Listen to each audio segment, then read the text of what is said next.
सबसे पहले रावलपिंडी की बात करते हैं, लेकिन उससे पहले एक वाकया पेश आया और वो अभी थोड़ी देर पहले रात में लेट नाइट रिपोर्ट हुआ है।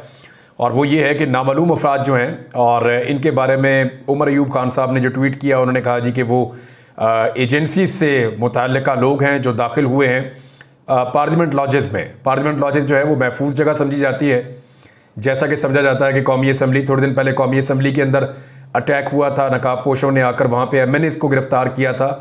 और अब इसी तरह जो है वो ख्वाजा शहराज हैं, पाकिस्तान तहरीक इंसाफ के रुकन कौमी असम्बली, और उनके ऊपर टॉर्चर किया गया और जो स्टाफ के मेंबर्स हैं उनके ऊपर भी बेईमाना तशद्दुद किया गया।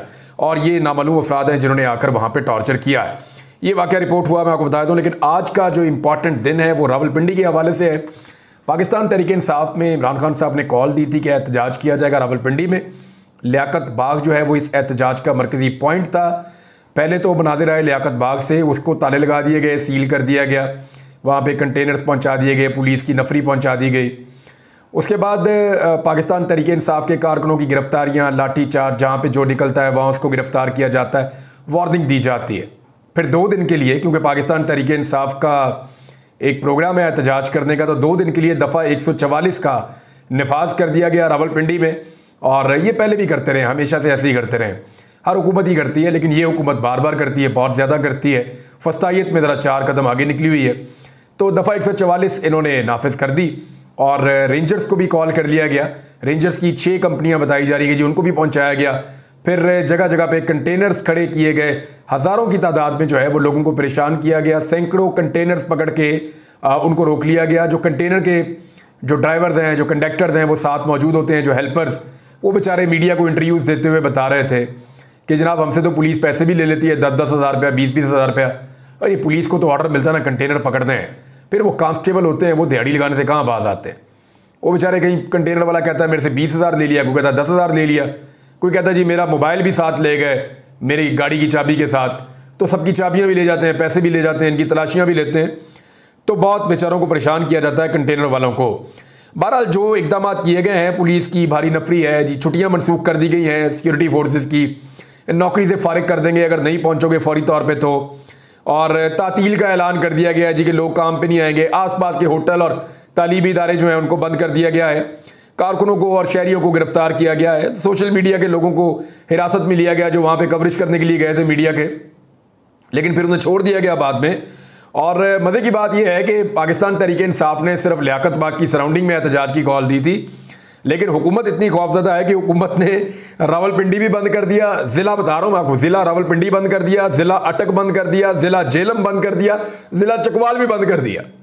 यानी आप अंदाज़ा करें कि इतनी खौफजदा और डरी हुई हुकूमत है कि एक जगह पे एहतजाज का ऐलान किया इमरान खान साहब ने कि मेरे लिए आपने वहाँ पहुँचना है। इमरान खान साहब ने इस मरतबा जो जुमला बोला, उन्होंने कहा रावलपिंडी में है, क्योंकि इमरान खान साहब भी रावलपिंडी की अडियाला जेल में कैद है, तो वहीं पे लोग उन्हें मिलने के लिए भी जाते हैं। और रावलपिंडी ने इमरान खान साहब को वैसे कभी मायूस नहीं किया। 13 की 13 सीटें फॉर्म 45 के मुताबिक रावलपिंडी के लोगों ने इमरान खान साहब को जितवाई है, पूरे डिवीजन को जितवाया है।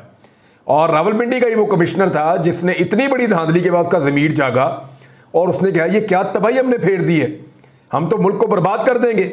हमने तो मुल्क उनके हवाले कर दिया जिनमें कोई एफिड्रीन के केस में था, कोई किसी केस में था, कोई ज़मीनों के केस में था, कोई जो है वो किसी कब्जा ग्रुप में था।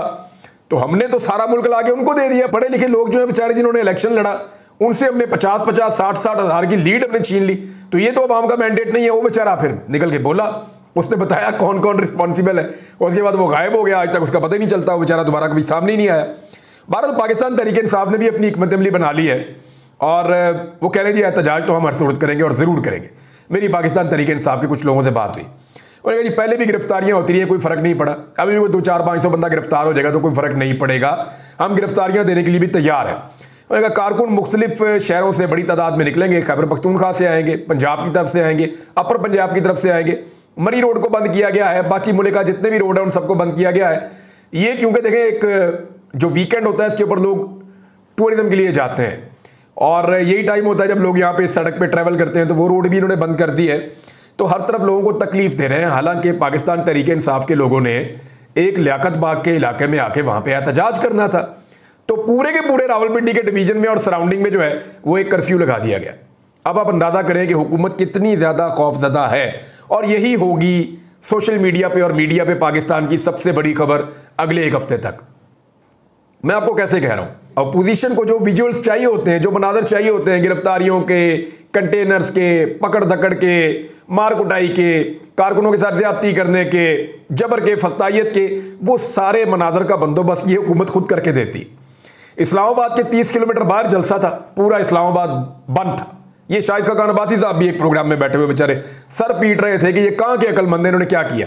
अब देखें ऐन उस मौके पर जब शहबाज शरीफ ने अक़वाम मुत्तहिदा में तकरीर की, अव्वल तो उनकी बनती नहीं, फार्म 47 के जाली वज़ीर आज़म है वो पाकिस्तान में, लेकिन आप अंदाज़ा करें कि शहबाज शरीफ जिनको अक़वाम मुत्तहिदा में खिताब का मौका मिला और उन्होंने वहाँ पर जो खिताब किया वो कोई ज़्यादा मुतासर कुन नहीं था। शहबाज शरीफ साहब ने जो बातें की वो मुतासर कुन नहीं थी। मैं आपको फैक्ट बता देता हूँ, जब आलमी बरादरी इसराइल को कह रही है कि आप जंगबंदी करें, तो बजाय इसके कि वो जंगबंदी करें, उन्होंने अनाउंस किया कि नहीं जी हम जंगबंदी किसी सूरत नहीं करेंगे, अब मुस्तरद करते हैं आपका मुतालबा। 700 उन्होंने लबनानी शहरी शहीद कर दिए हैं, हज़ारों ज़ख्मी हैं, और इसराइल ने कहा जी कोई मैं आपकी अपील नहीं मान रहा, और उन्होंने ये कहा कि अब तक हमने 220 अपने अहदाफ को निशाना बनाया है और हिजबुल्लाह पे हमने ये हमला किया है, जबकि औरतों और बच्चों की बहुत बड़ी तादाद जो है वो जाँ बहक हुई है।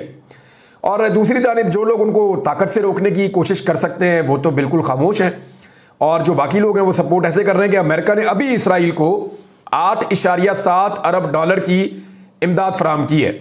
इसमें से जंगी सामान के लिए 3.5 अरब डॉलर और जो फ़िज़ाई दिफाई निज़ाम है उसके लिए 5.2 अरब डॉलर इसराइल जो है वो खर्च कर रहा है। अब ये हथियार ही खरीदते हैं ना इन पैसों से, यानी जब ये पैसा मिलेगा इससे हथियार खरीदेंगे। अमेरिका फंडिंग करता है, देखिए इसको गौर करें, ये एक साइकिल है पैसे का। अमेरिका के पास बहुत ज़्यादा पैसा इकट्ठा होता है, उसके अंदर जो है हर तरह के लोग रहते हैं अमेरिका में, अच्छा उनका टैक्स का निज़ाम है, तो बहुत ज़्यादा पैसा उनके पास इकट्ठा होता है, जिस बुनियाद पे दुनिया के अंदर वो एक अमीर तरीन मुल्कों में से एक है। तो उनके पास वेल्थ बहुत ज़्यादा है, पैसा बहुत ज़्यादा है, डॉलर बहुत ज़्यादा है अमेरिका के पास। तो अमेरिका जो है वो अपने डॉलर्स की बुनियाद के ऊपर, अपनी ताकत की बुनियाद के ऊपर दुनिया पे सुपर पावर के तौर पे हुकूमत करता है, जो उनका दावा है। अब इसको अगर आप एक एंगल से देखें कि हथियार जो दुनिया में बेहतरीन कंपनियां बनाती हैं उनका ताल्लुक भी अमेरिका के साथ है। दुनिया में बेहतरीन हथियार अमेरिका और अमेरिका के इत्तहादी बनाते हैं, और जो लोग हथियार बनाते हैं उनके हुकूमतों के अंदर इन्फ्लुएंस है, तो वो अपने हथियार बेचना चाहते हैं। हथियार बेचने का सबसे बेहतर तरीका होता है कि कहीं पे जंग लग जाए। अगर किसी भी मुल्क में जंग लग जाए या दो मुल्क आपस में लड़ पड़े तो फिर हथियार बहुत तेज़ी से बिकते हैं। तो जैसे कि यूक्रेन के अंदर जब जंग लगी रशिया के साथ, तो अमेरिकन जो हथियार बेचने वाले हैं, जो यूरोपियन हथियार बेचने वाले हैं, उन्हें बहुत फ़ायदा हुआ, क्योंकि बहुत बड़ी बड़ी फंडिंग जो है वहाँ की हुकूमतों ने की, और वो फंडिंग उन मुल्कों के पास थोड़ी गई है, वो तो घूम के वापस इनके पास आ गई। यानी उन्हीं की कंपनियों ने हथियार बेच दिए, हथियार वहां पे पहुंच गए, और वो जो सरकारी पैसा था टैक्स पेयर का वो चंद लोगों की जेबों में चला गया। ये है असल गेम। तो अमेरिका यूं पैसा देता है और उसी पैसे से वापस उनको हथियार बेचता है, और वो जो अमेरिकन कौम का पैसा है वो वहां पे लोगों की जेबों में चला जाता है। तो ये एक सिंपल फार्मूला है, दुनिया ऐसे ही चलती है ये साइकिल, और दुनिया का बेहतरीन धंधा है हथियारों का धंधा। जितने बड़े और ख़तरनाक हथियार बिकेंगे उतना बड़ा और वसी मुनाफा होगा। तो इसी तरह से इसको चलाया जाता है। अब तवज्जो होनी थी वज़ीर आज़म के खिताब की तरफ, हालांकि उस खिताब में कोई ऐसी चीज़ नहीं थी, यानी कोई काबिल ज़िक्र चीज़ हो तो मैं आपके साथ डिस्कस भी कर दूँ। वज़ीर आज़म का बड़ा स्टीरियोटाइप किस्म का एक खिताब था। अब तवज्जो होनी चाहिए थी उनके खिताब की तरफ, पूरी की पूरी तवज्जो इस फस्तायत की तरफ करवा दी हुकूमत ने। और भाई पाकिस्तान तहरीक-ए-इंसाफ का एक प्रोटेस्ट ही तो था, आप वो उन्हें करने देते, और आप जो है वो सोशल मीडिया पे और मीडिया पे हर तरफ शहबाज शरीफ साहब के खिताब की बात करते।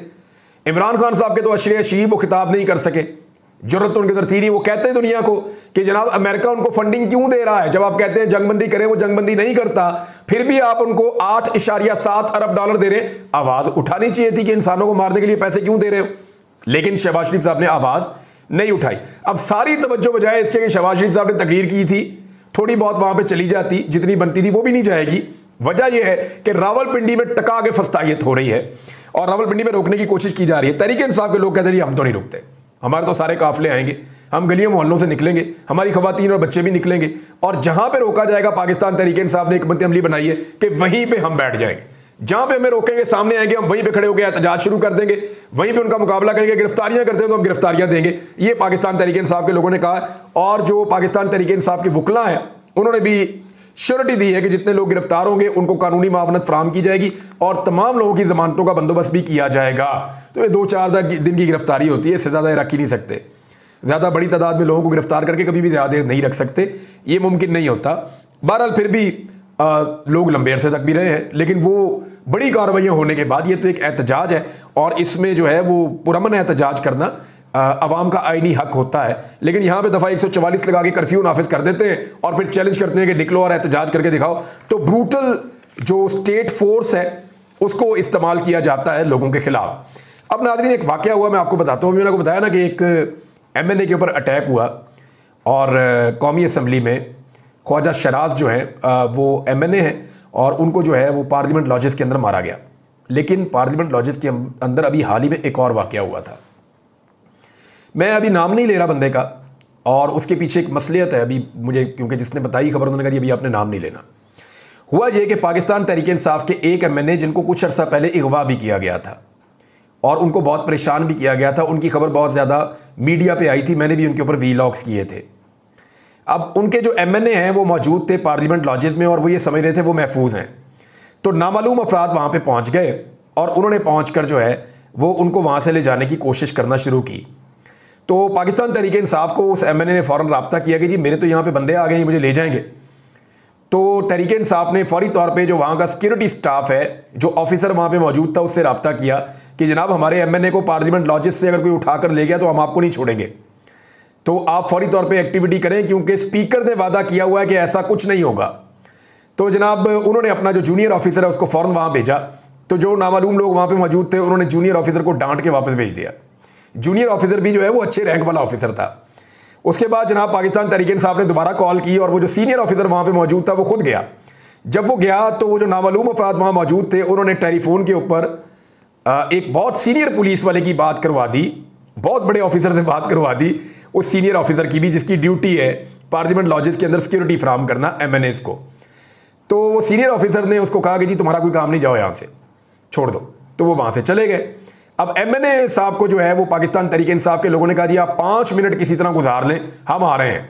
और फिर उमर अयूब साहब की सरबराही में तकरीबन जो लोग वहाँ पे पहुँचे उनकी तादाद 13-14 बताई जाती है। जो MNAs थे पाकिस्तान तहरीक-ए-इंसाफ के 13-14 MNAs वहाँ पे पहुँच गए और उन्होंने जाके वहाँ रोला डाल दिया नामालूम अफराद के सामने और कंधे पे हाथ रख के बड़े आराम से अपने उस MNA को लेके जो पहले अगवा हो चुका था वहाँ से निकल गए। पहले उसको वहाँ करीबी एक बिल्डिंग के अंदर ले गए, वहाँ पे उसको महफूज किया और उसके बाद उसको कहीं दूर दराज मुंतकिल कर दिया। तो ये है जनाब पूरी कहानी एक MNA की कि उसको वहाँ से अगवा करने की कोशिश की गई पार्लियामेंट लॉजेस से और पाकिस्तान तहरीक-ए-इंसाफ ने कैसे उसको बचाया है। अच्छा एक चीज़ मैं आपको और बताता हूँ, ये MNA जो है ये वो बंदा है जो पाकिस्तान तहरीक-ए-इंसाफ को बयान अल्फी दे चुका है और सुप्रीम कोर्ट ऑफ पाकिस्तान के फैसले के मुताबिक ये वोट डाल ही नहीं सकता तरमीम के हक में। अच्छा ये वोट सिर्फ एक सूरत में डाल सकता है कि काजी फायद ईसा साहब ने जो पीर वाले दिन के लिए एक बेंच बनाया हुआ है जिसकी सरबराही वो खुद कर रहे हैं, उसमें वो हुकूमत के हक में ये फैसला दे दे कि जनाब इन्हें वोट डालने का हक है, ये वोट डाल सकते हैं, इनकी सीट तो चली जाएगी लेकिन वोट इनका काउंट हो जाएगा। तो इसी सूरत में सिर्फ वो बंदा काम आ सकता है जिसको अगवा करने की कोशिश की गई। अब मेरे दिमाग में सवाल ये आ रहा है कि एक केस लगा हुआ है पीर वाले दिन, कादी साहब ने पता नहीं पीर को भी वो सुना जाएगा या नहीं, क्योंकि जस्टिस मुनीब अख्तर हो सकते हैं कि बेंच में बैठे ही ना, या हो सकता है मंगल बुध जुमेरात जुम्मा हफ्ता इतवार अगले हफ्ते में जाके इसका फैसला आए। तो जब भी इस रिव्यू पिटीशन का फैसला आएगा तो इसमें भी टाइम लगेगा।